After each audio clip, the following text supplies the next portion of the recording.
আসিফ নজরুল, বাংলাদেশের সকল একমত এই আসিফ নজরুল হলো ভারতের র। এটা আমার মত না, সবাই একমত এই আসিফ নজরুল হলো ভারতের র, ভারতের এজেন্ট। হত্যা মিডিয়ার হত্যাকাণ্ডের জন্য এই আসিফ নজরুলই দায়ী।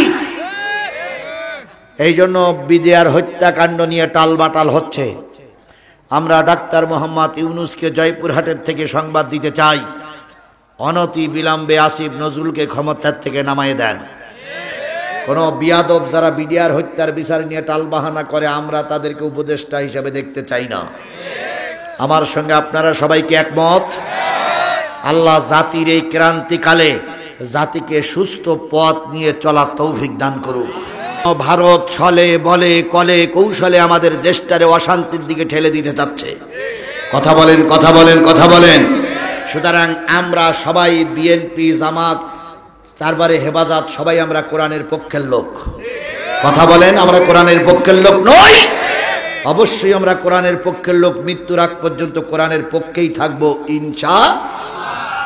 আল্লাহ রাব্বুল আলামিন বলতেছে, দলের থেকে যদি কেউ চলে যায়, ফাসাউফা ইয়াতি আল্লাহ, অতি তাড়াতাড়ি আল্লাহ পাক বিকৌমিন, একটা জাতি, একটা গোষ্ঠীকে তোমাদের ভিতরে দিয়ে দেবেন।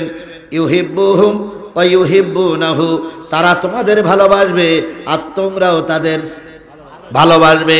তাদের সঙ্গে তোমাদের এত ভালোবাসা তৈরি হয়ে যাবে যে তোমাদের যে লোকগুলো চলে গেছে সেই শূন্য জায়গা তাদের দ্বারা পূরণ হয়ে যাবে। আজিল্লাতিন আলাল মুমিনিন আইজ্জাতিন আলাল কাফিরিন, এই লোকগুলো হবে মুমিনের জন্য খুবই নরম, আর কাফেরের জন্য হবে অত্যাধিক শক্ত। তাহলে এ কথাটা কার? আরো জোরে বলেন, এ কথাটা কার? আল্লামা সাঈদীর বিকল্প লোক হয়তো আর পৃথিবীতে কেউ হবে না। আল্লামা সাঈদীর বিকল্প কোনো আলেম বাংলাদেশে আর তৈরি হয়নি। সাঈদীর চাইতে বড় আলেম তৈরি হতে পারে, কিন্তু সাঈদীর মতন বক্তার আমরা হয়তো আর। আল্লামা সাঈদী চলে গেছেন, যখন তিনি চলে যান তখন তিনি জাতির কাছে বলে গেছিলেন, আমি চলে যাচ্ছি বা আমি চলে গেলাম, অথবা একদিন আমি চলে যাব। সাংবাদিকরা জিজ্ঞেস করেছিলেন, হুজুর আপনার শেষ ইচ্ছা কি? উনি চোখের পানি ফেলাই কেঁদে বলেছিলেন, ও সাংবাদিক ভাই, 50টা বছর কোরআনের দাওয়াত নিয়ে দেশে দেশে ঘুরেছি, আমার মরার আগে শেষ ইচ্ছা বাংলাদেশে একটা বারের জন্য কোরআনের রাজ প্রতিষ্ঠিত হোক। আমি আমার জীবন আদর্শ দেখতে চাই। বাংলাদেশ কোরআনের দেশ হয়ে গেছে। এবার এই বিশাল জনতার কাছে আমরা জানতে চাই, সাঈদীর রক্তের প্রতিশোধ কি আপনারা নিতে চান? সাঈদীর রক্তের প্রতিশোধ কি আপনারা নিতে চান? কারা কারা সাঈদীর রক্তের প্রতিশোধ দিতে চান? দুই হাত উঁচু করে আল্লাহরে দেখান।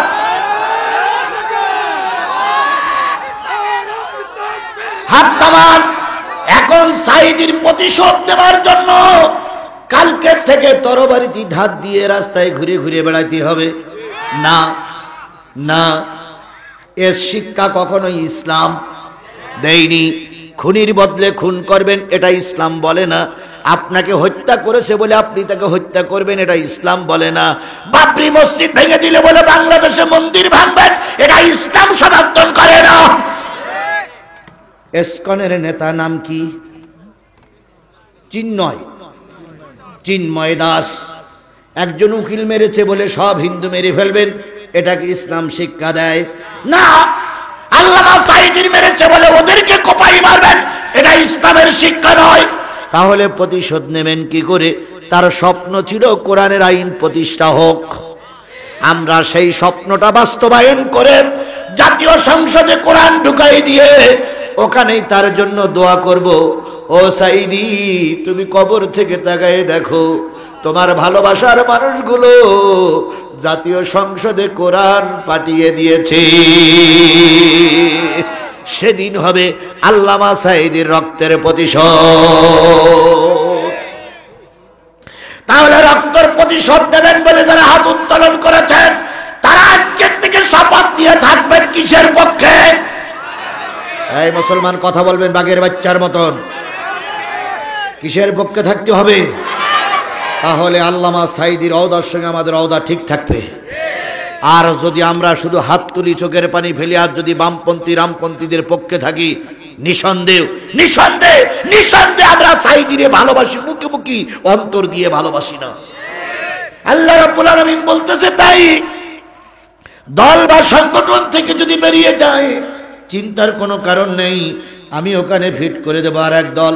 তার বর্তমান প্রমাণ দেখেন, যখন বিএনপি চলে আসলো, যখন জামাত ইসলাম চলে আসলো, এবার মনে করেছিলাম আল্লাহ কতদিন জানি জালেমের জুলুম আমাদের শিকার হতে হবে।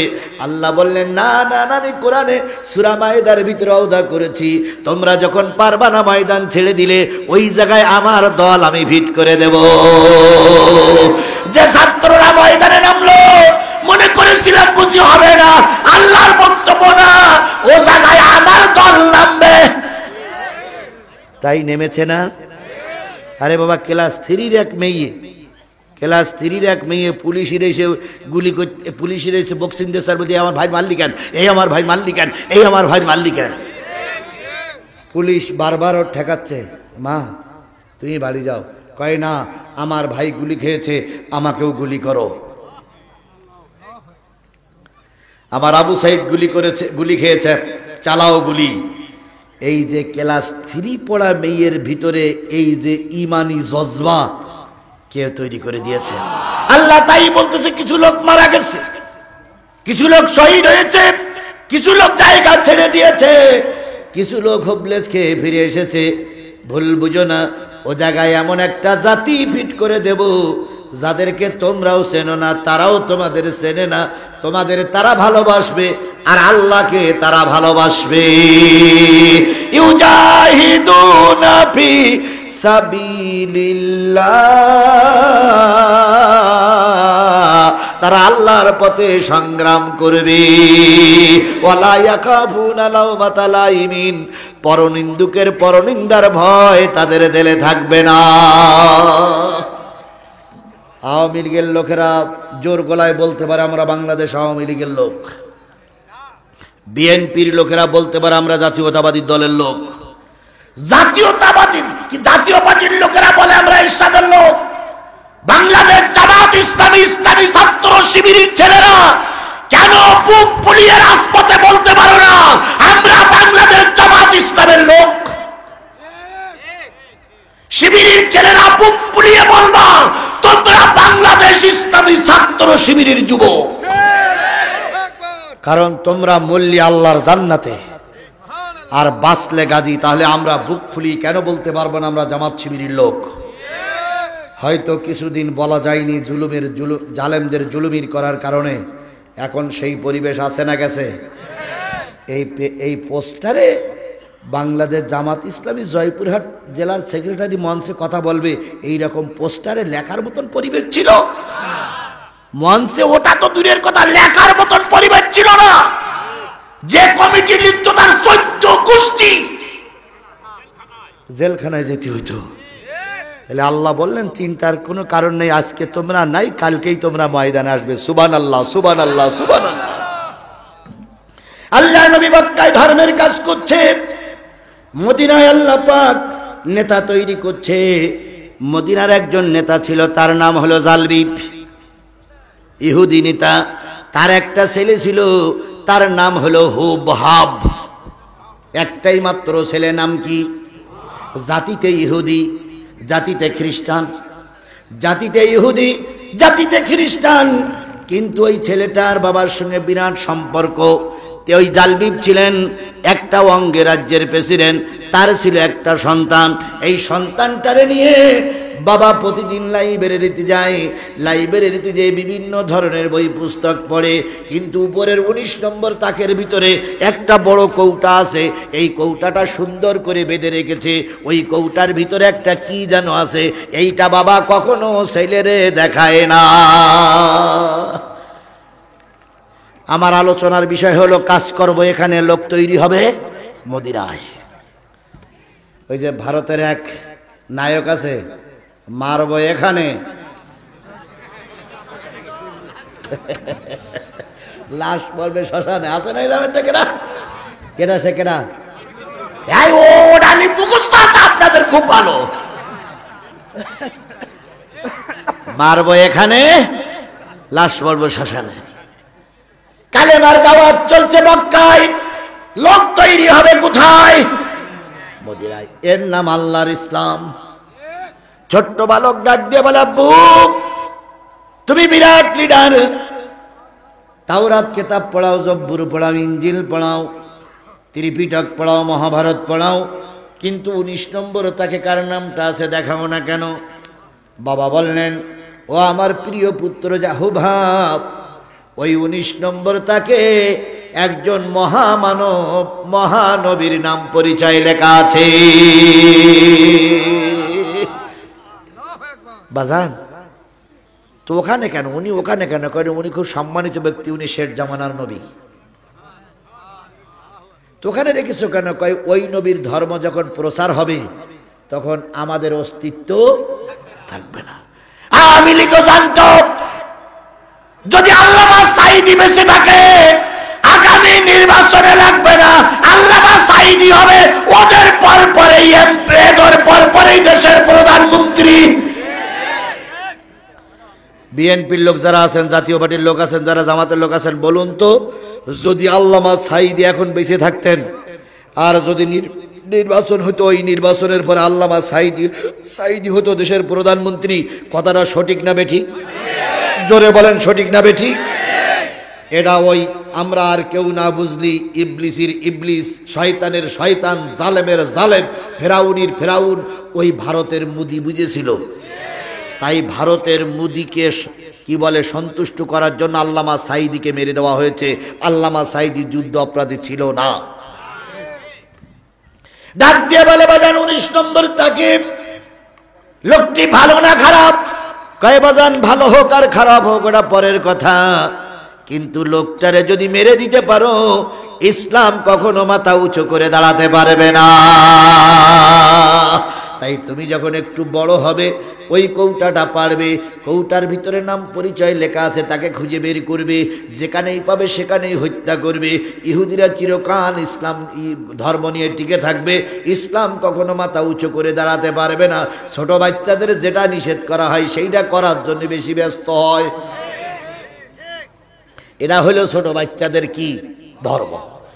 ওই বাচ্চা টার্গেট নিল কবে ওই কৌটাটা পারবো, আর ওই কৌটার থেকে কবে সেই লোকটার নাম দেখবো, অপেক্ষায় আছে। একদিন সকালবেলা বাবার মা ঘুম থেকে জেগে বলতেছে, বাজান যে দেখো তো ঘোড়াশালার থেকে একটা ঘোড়া নাও, খেজুর বাগানটা কি অবস্থা, গম বাগানটা কি অবস্থা একটু দেখে এসো, আর আমরা একটু অন্য কাজ করবো। হুবাব বুঝলেন, আমাকে জঙ্গলে পাঠাই দিয়া, আমাকে খেতে খামারে পাঠাই দিয়া বাবার মা আজকে মদ টানবে। মদ খাওয়া ভালো না খারাপ? মদ খাওয়া ভালো না খারাপ? এটা কি কোরআনে আছে? ইন্নামাল খামরু ওয়াল মাইসির ওয়াল আনসাবু ওয়াল আজলামু রিজসুম মিন আমালি শয়তান। নিশ্চয়ই মদ, জুয়া, মূর্তি নির্মাণ করা, আর যদি লাইগা যায় 10 টাকায় 40 লক্ষ টাকা, এই 4টে কাজ শয়তানের সবচেয়ে নিকৃষ্টতম কাজ। তাহলে মূর্তি নির্মাণ করা যদি শয়তানের নিকৃষ্টতম কাজ হয়, বিগত 15 বছর যারা মোড়ে মোড়ে মুজিবারের মূর্তি তৈরি করেছে, আল্লাহর ভাষায় এরা ইবলিস, আল্লাহর ভাষায় এরা শয়তান। কথা বলেন ঠিক না বে ঠিক? মামুনুল হকের একটা ওয়াজের কথা আমি এর আগে আপনাদের শোনাইছি? শোনাইনি? তাহলে একটুখানি বলি, না শুনে থাকেন তো বলে, শুনে থাকলে বলার দরকার নেই। মামুনুল হক এক জায়গায় ওয়াজ করতে যেয়ে বলতেছে, ভাই এই শেখ হাসিনা যে কত বড় শয়তান এটা আমি ছাড়া তোমরা কেউ জানবা না। তো আমি তোমাদের একটা ফর্মুলা বলি দেই, শেখ হাসিনা যদি দেখতে চাও। তখন জনগণ বলল কি? কয় ফেরাউন মরে গেছে না ভাই? জনগণ বলল হ্যাঁ। কয় ফেরাউনির কঙ্কাল যেখানে আছে ওখান থেকে তুলে নিয়ে আসবা। এই নিয়ে এরকম এক গ্লাস পানির ভিতরে ফেরাউনির কঙ্কালটা চুববা, চুবুই আবার কঙ্কাল রেখে আসবা সেই মিশরে। নমরুদের কঙ্কাল নিয়ে আসবা, এই নিয়ে এই পানির ভিতরে চুববা, চুবুই আবার রেখে আসবা ওই জায়গায়। এরপরে আবু জেহেলের কঙ্কাল পড়িয়াছে ওই নদীর কুয়ার ভিতরে, ওখান থেকে তুলে নিয়ে চুববা, চুবুই আবার রেখে আসবা। আর উনির সঙ্গে এক মৌলবী লাগাবা, সেটা হলে আব্দুল্লাহ বিন উবাই। ওরও সুপিয়ে নে তুলিয়ে নে শুভ বা সুবি ওরও রেখে আসবা। এই চারি নেতা সুবনের পরে পানির একটা কালার হবে।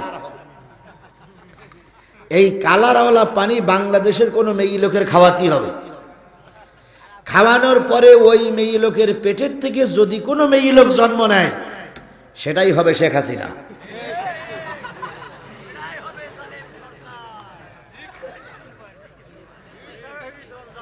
মামুনুল হকের ওই অস্ত্রটাকে আপনারা বিশ্বাস করেন?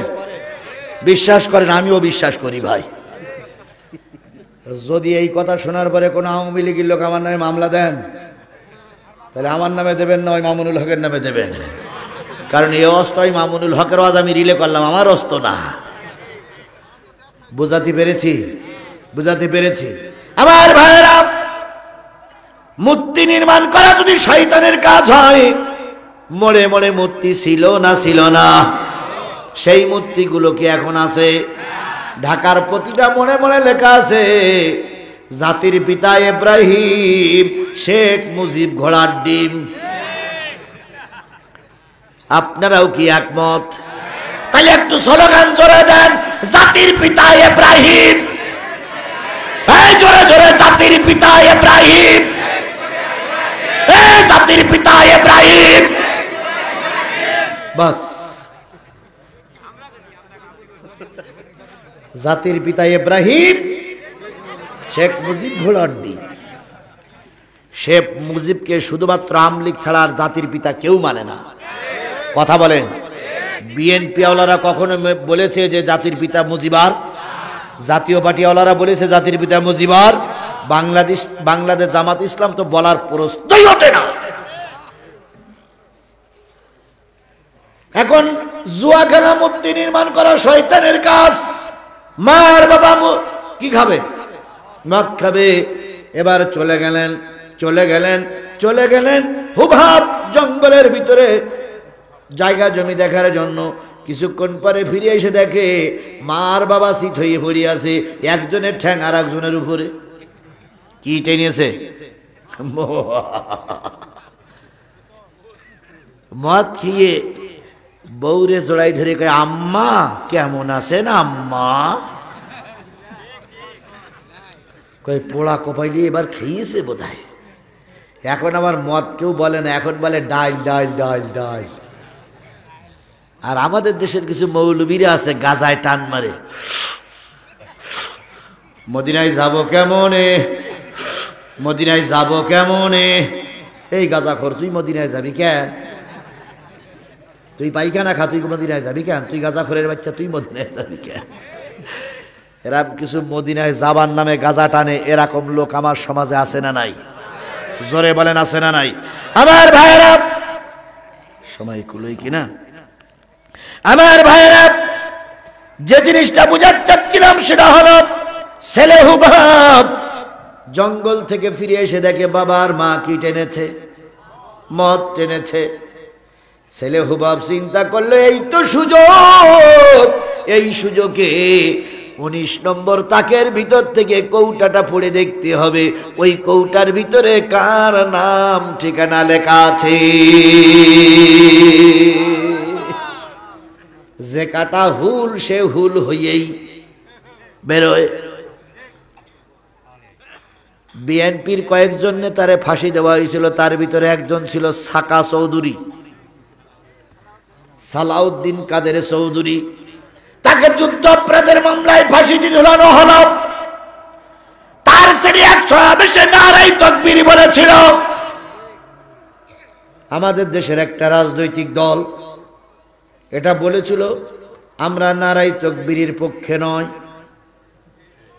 তাহলে নারায়ে তাকবীরের পক্ষে যারা থাকে না, হিসেব করে বলতে হবে তারা ইসলামের পক্ষের লোক বলে মনে হয় না। গত 2 দিন আগে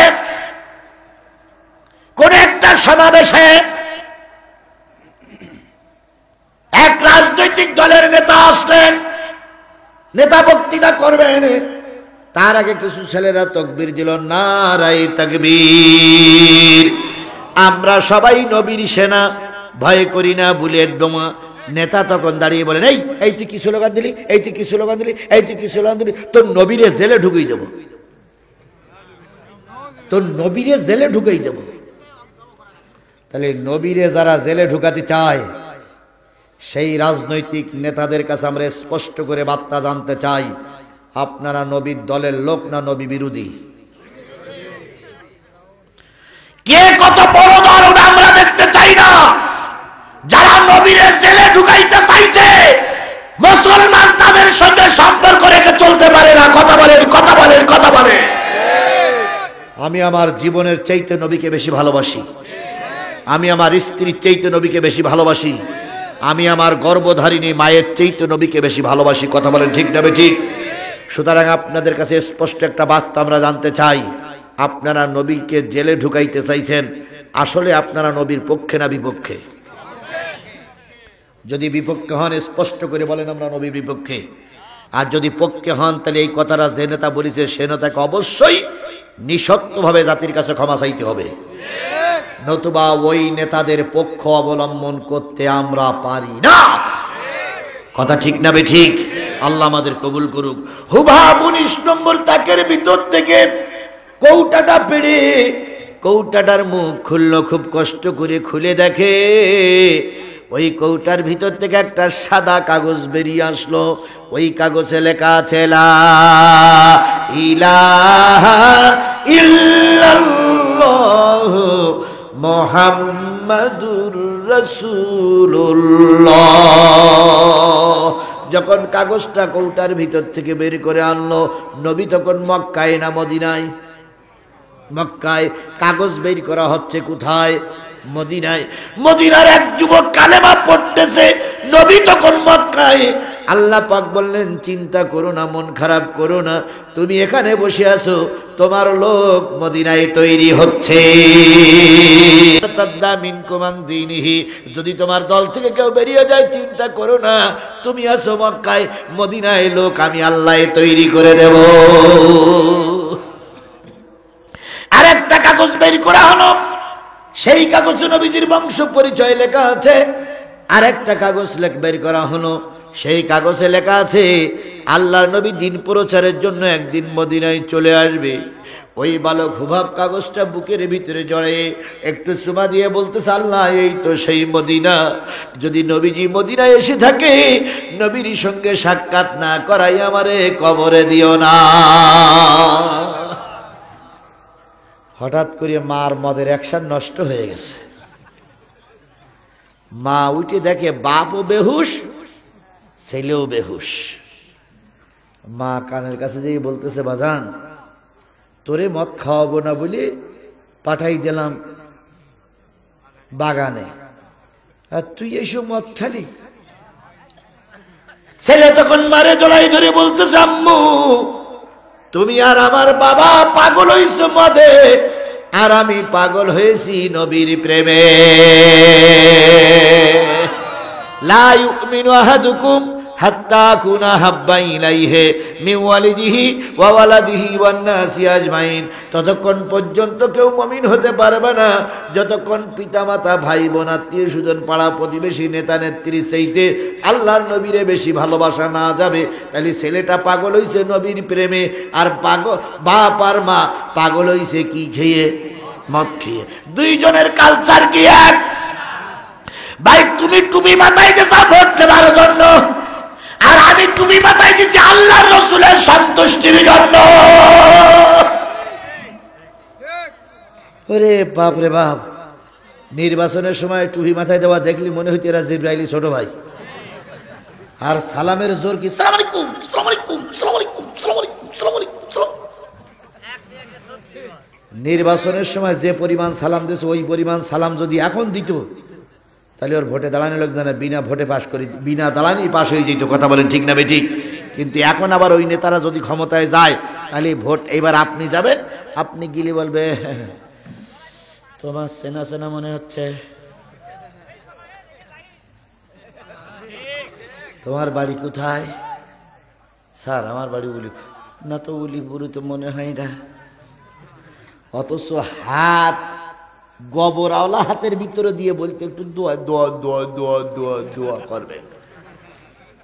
এরা জাতির মুনাফিক, এরা জাতির মুনাফিক। কি কায়দায় শোনা যায় তো ওনাদের নেত্রী নামাজও পড়ে, কোরআন শরীফও পড়ে, তাহাজ্জুদও পড়ে, 30-40 টাকা করে তাহাজ্জুদ পড়ে। আর ওনাদের এমপিরা মঞ্চে দাঁড়িয়ে বলতেন আমাদের নেত্রী সকালবেলা উঠে যায় নামাজ আর কোরআন শরীফ খোঁজে। আমরা বাধ্যই তাই বিশ্বাস করতাম, না বিশ্বাস করলে আবার কালাইতে আসা যাবে না। যখন গণভবন দখল করা হইল সব পাওয়া গেল, কোরআন শরীফ আর যায় নামাজ পাওয়া গেল না। তো একজন সাংবাদিক জিজ্ঞেস করতেছে যে সে কোরআন শরীফ আর যায় নামাজ গেল কই?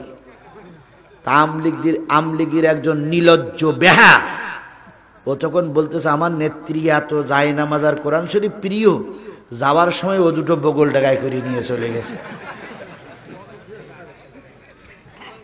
টাকার ব্যবসা বগল ডাকায় করার সুযোগ পেল না, নামাজ পড়ার সুযোগ পেল না, বিরিয়ানি খাওয়ার সুযোগ পেল না, আর কোরআন শরীফ আর যায় নামাজ বগল ডাকায় করে নিয়ে চলে গেছে। কত বড় মিথ্যুক, প্রতারক, ধোঁকাবাজ। আর খানিকক্ষণ কি চলবে? চলবে, চলবে। আমি কিন্তু কটা পর্যন্ত টাইম নিলাম? না, 11:50 পর্যন্ত। আর 10 মিনিট মোনাজাত দিয়ে শেষ করবো, 12টার ভিতরে শেষ করবো। আমার ঘড়ি কি এখন 11:34 হয়েছে। জামাত ইসলামের লোক ভাই, ও ভাই, ও ভাই, ও সোনা ভাই, সোনা ভাই, আমার 15 মিনিট। ওই ভাইটা আমার শত্রু ভাই। ভাই 15টা মিনিট একটু বসেন, আমি কথাটা শেষ করে নিয়েছি। এখনই আমি শেষ করে দিতে পারি, কিন্তু আপনারা যাবার সময় কি বলবেন যে হুজুররা ওয়াজ শেষ করে না, তাই বলবেন না ভাই? এই জন্য আজকে যারা শুরু করেছিল শেষ করতে চাই, শেষ করা পর্যন্ত সময় দেবেন না ভাই? আপনারা আমার দেবেন না, দেবেন না, দেবেন না? আমার সোনা ভাই 15 মিনিট বসেন, 15টা মিনিট বসেন, হয়ে গেছে আমার, ইনশাল্লাহ আমি শেষ করব।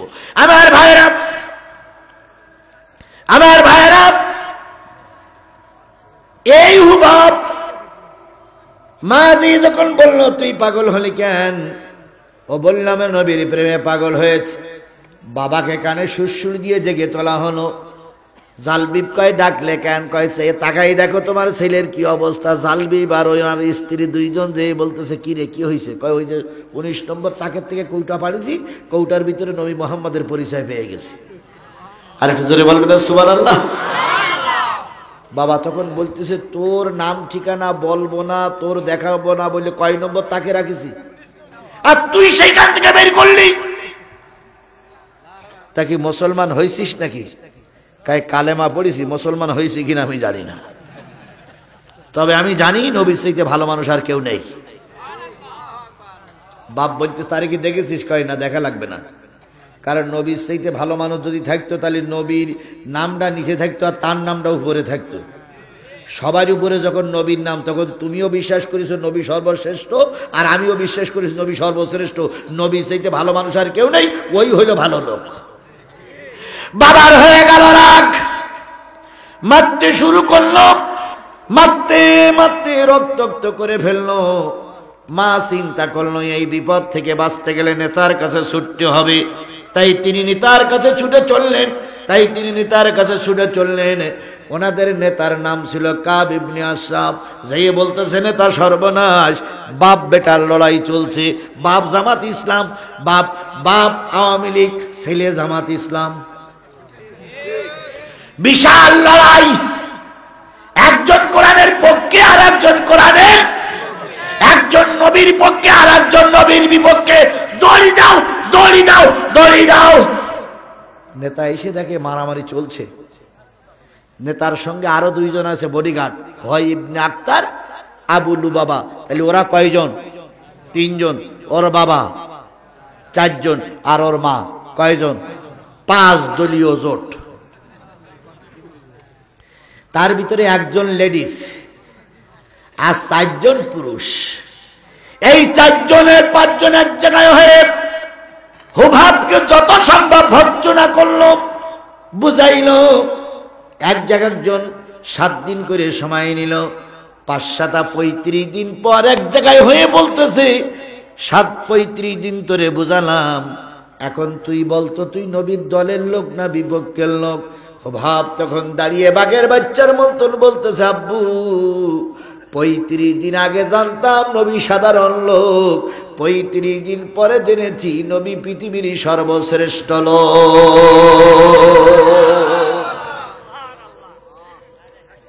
ইসলামী ছাত্র শিবিরের ছেলেদেরকে জেলে ঢুকায়া রিমান্ডের পরে বের করে আনার পর তাদের কাছে জিজ্ঞাসা করা হয়েছিল, তোমরা কি শিবির করবা না করবা না?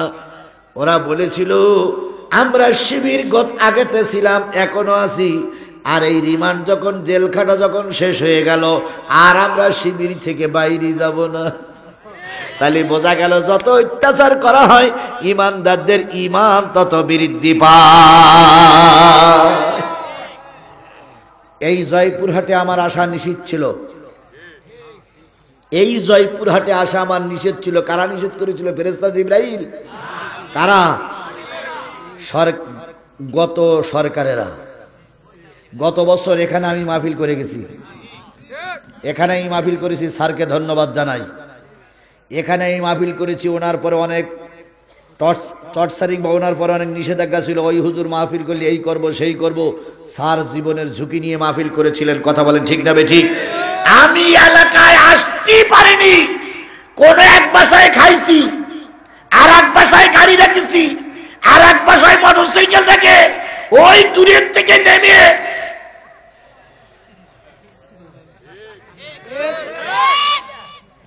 মঞ্চে এসে যখন রুমাল খুলেছি তখন আপনারা বুঝেছেন এই সেই জিহাদি। কথা বলেন, কথা বলেন, কথা বলেন, কথা বলেন। আপনারা নিষেধ করেছিলেন আমাকে উঠতে দিবেন না, আর আজকে আমি মঞ্চে কথা বলছি, যারা নিষেধ করেছিল তারা জয়পুরহাট থেকে পালিয়ে চলে গেছে। এ খেলা কার? জোরে বলেন এ খেলা কার? আরো জোরে বলেন এ খেলা কার? আল্লাহ আমাদের শেষ পর্যন্ত টিকে থাকার তৌফিক দান করুন। তাহলে 35 দিন পরে হুবহাবের ঈমান বেড়েছে না কমেছে? সবাই মিলে বলল এবার রিমান্ডে নাও। রিমান্ডটা কি? বিরাট একটা গর্ত খোঁড়ো, গর্তের ভিতরে হুবহাবকে নামাইয়ে দাও, ভিতর উপরে দিয়ে ছাউনি দাও, প্রতিদিন একটা করে রুটি আর 1 পট করে পানি দেবা। 1 মাস যাওয়ার পরে দেখবা মাল ঠিক হয়ে যাবে। একটা করে রুটি, 1 পট করে পানি। 1 মাস পরে যখন হুবহাবকে ডেকে তোলা হলো, হুবহাবের শরীরে গোশত নাই, চামড়াগুলো শুকায় গেছে। এবার হুবহাব আর সোজা হয়ে দাঁড়াতে পারে না।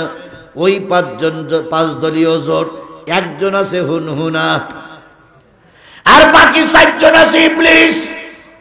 এই 5 জন মিলে হুঙ্কার দিতে লাগলো, নবীর কালেমা যদি ছেড়ে না দিস তোরে এই করব সেই করব। হুবহাব কি ওদের কাছে ভয় পাইলেন? জোরে বলেন ভয় পাইলেন? হুবহাব কোনো ভয় পাইলেন না। এবার বাবাও ঘোষণা করলো, ও রাখালেরা, যারা তোমরা গরু রাখো ছাগল রাখে নিয়ে যাও, কোমরে দড়ি বাঁধো, পায়ে বেড়ি পরাও, হাত কড়া পরাও। এর দ্বারা আজকে ছাগলের পানি তোলা হবে, উটির পানি তোলা হবে, ছাগল গরু সব দেখার জন্য একে কাজে লাগানো হবে।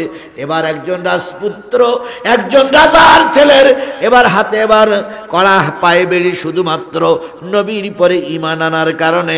আল্লাহ বলতেছে, বান্দা চিন্তা করিও না, মদিনায় লোক তৈরি হচ্ছে।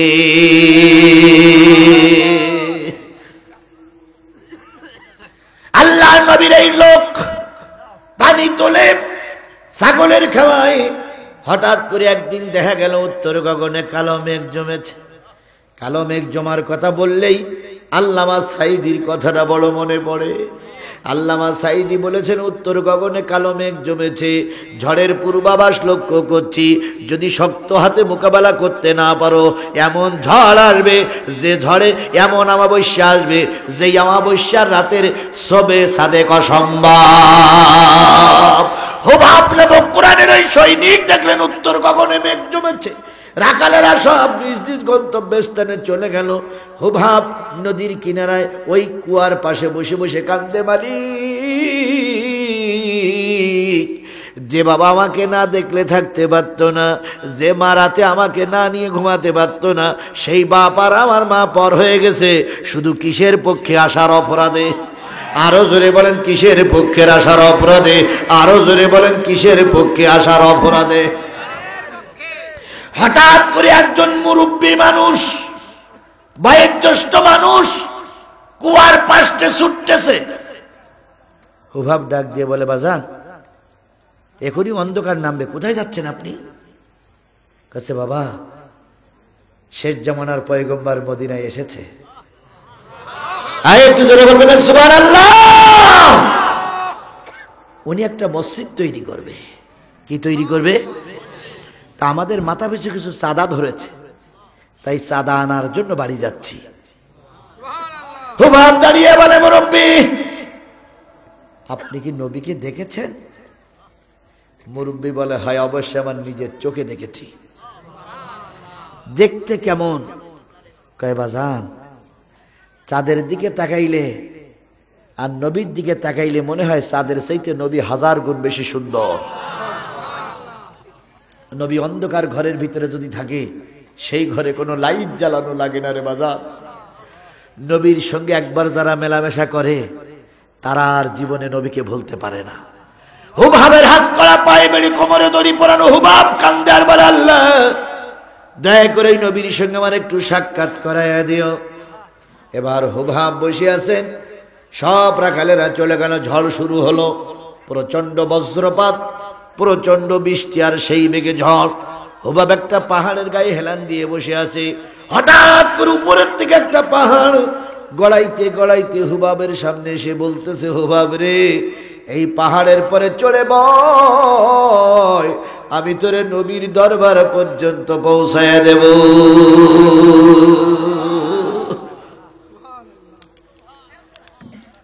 কোন সূরা? কয়টা আয়াত? যালিকা ফাদলুল্লাহি ইউতিহি মান ইয়াশা আল্লাহু ওয়াসিউন আলীম।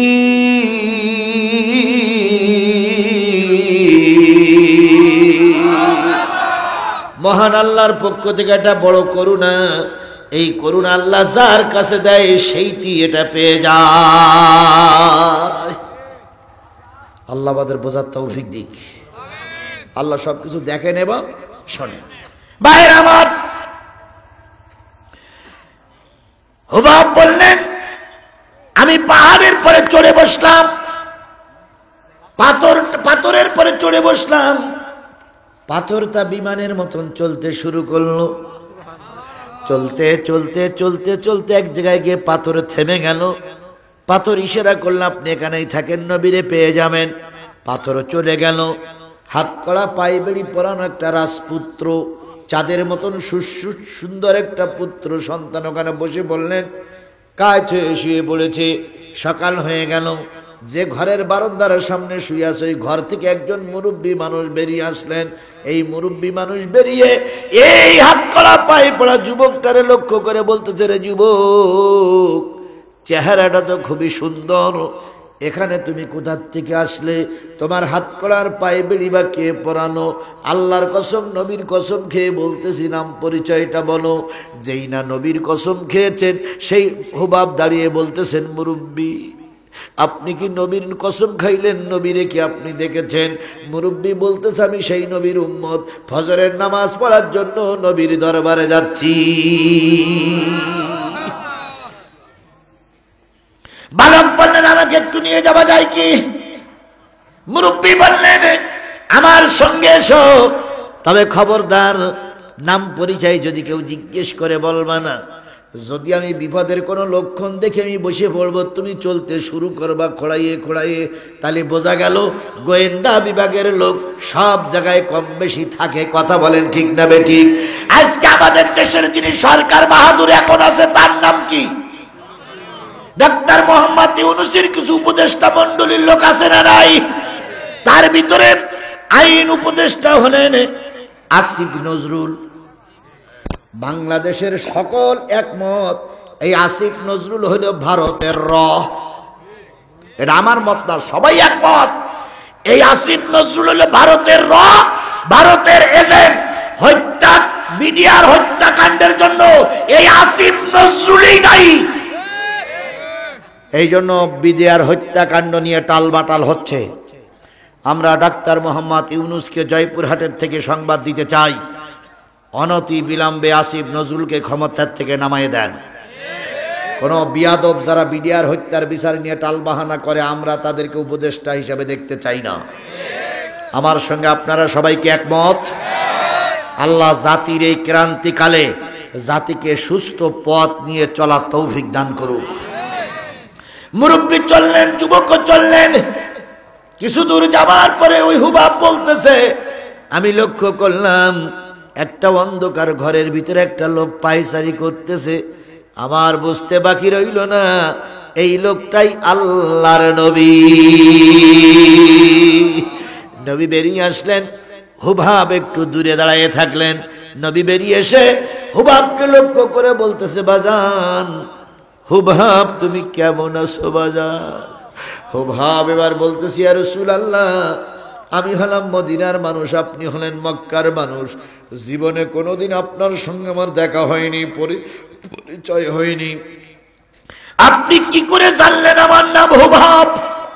নবী বলতেছে, বাজান যেদিন কৌটার ভিতর থেকে কাগজটা পড়ে গালে চুমা দিয়েছিলে, সেই দিন থেকে আজও পর্যন্ত তোমার ব্যাপারে যত অত্যাচার হয়েছে প্রতিটা অত্যাচার আল্লাহ পাক ভিডিও করে করে আমারে দেখায়েছে।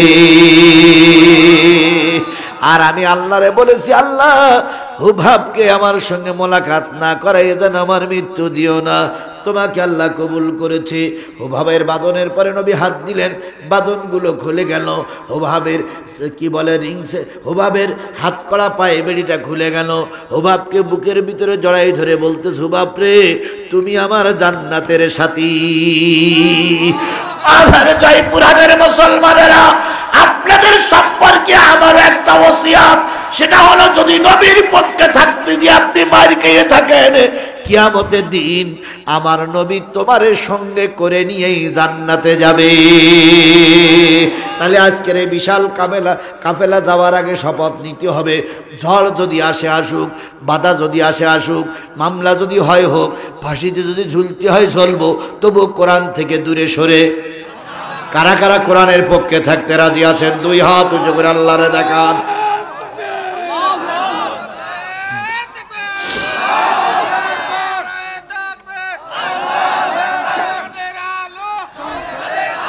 আল্লাহ এই হাতগুলো রে কোরআনের পক্ষে কবুল করুক।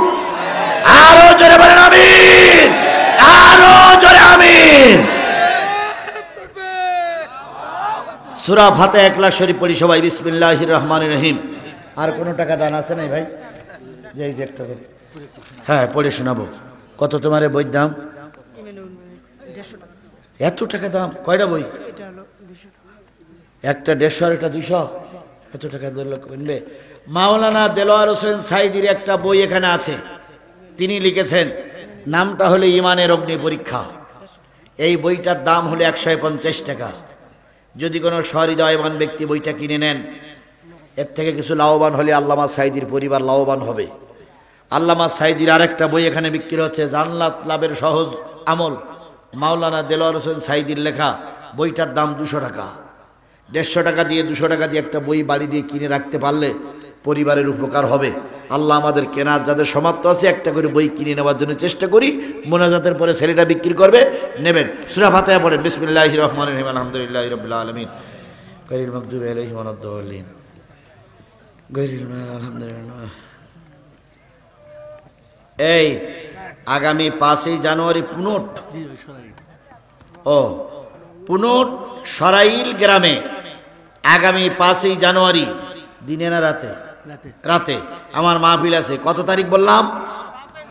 5ই জানুয়ারি। সরাইল চেনেন আপনারা? পুনট সরাইল চেনেন?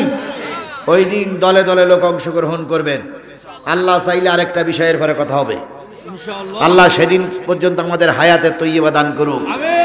আস্তাগফিরুল্লাহ রব্বি মিন কুল্লে জামবে ওয়া আতুবু ইলাইহি লা হাওলা ওয়ালা কুওয়াতা ইল্লা বিল্লাহিল আলিয়্যিল আযীম। আল্লাহুম্মা আমিন।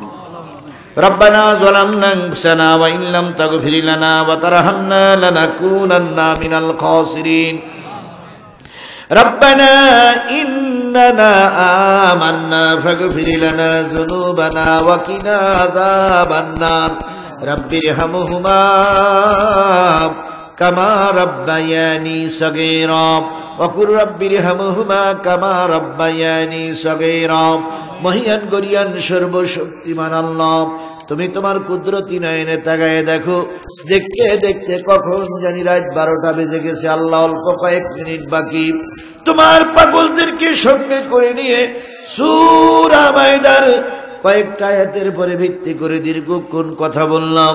কথা শেষে তোমার বান্দাদেরকে নিয়ে হাত তুলেছি, এই কোরআনের মাহফিল আমাদের সকলের নাজাতের জরিয়া বানায়া দাও। এই কোরআনের মাহফিলের ইন্তজাম যারা করলো, শোনার জন্য যারা আসলো, বলার জন্য আমরা যারা এসেছিলাম, আর এই কোরআনের মাদ্রাসাকে টিকায় রাখার জন্য যারা সার্বিক সহযোগিতা করেছি, টাকা দিয়েছি, পয়সা দিয়েছি, কিয়ামতের দিন আল্লাহ এই কোরআনের মাদ্রাসায় চড়ে আমাদের জান্নাতে যাওয়ার পরিবেশ তৈরি করে দিও। ও আমার রব, কোরআনের মাদ্রাসা ছোট হলেও তবু তো তোমার কোরআনের প্রতিষ্ঠান। বাবু, তুমি কোরআনের প্রতিষ্ঠানকে কিয়ামত পর্যন্ত কবুল করে নাও। এই কোরআনের প্রতিষ্ঠানের যাবতীয় সমস্যা গায়েব থেকে সমাধান করে দাও। এই কোরআনের প্রতিষ্ঠান থেকে প্রতি বছর 2-4 জন কোরআনের হাফেজ বেরিয়ে আসতে পারে, তাও ভেঙে দিয়ে দাও। আল্লাহ, 2 দলের 2 নেতা এখানে বসাছিলেন, মিলেমিশে জয়পুরহাটকে সুন্দর করে সাজাইতে পারে, তাও ভেঙে দিয়ে দাও। আল্লাহ, আগামীতে যে মাহফিলগুলো আছে সুন্দরভাবে করার একটা পরিবেশ তৈরি করে দাও।